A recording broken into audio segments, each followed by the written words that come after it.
দিয়ে দিচ্ছি একটু পেঁয়াজ কুচি। পেঁয়াজটা ভালো করে ভেজে নেব।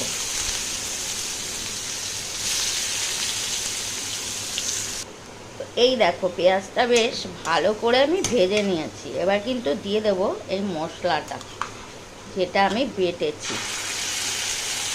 তো অল্প মাছ, তাই খুব বেশি মশলা কিন্তু আমি নিইনি। তো দিয়ে দেবো মিক্সির বোলটা একটু ধুয়ে জল।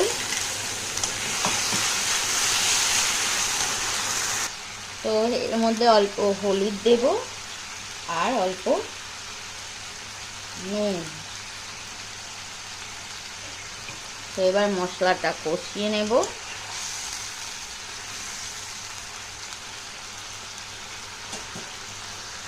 আর দেব সামান্য জিরে গুঁড়ো। কালারটা ভালো করার জন্য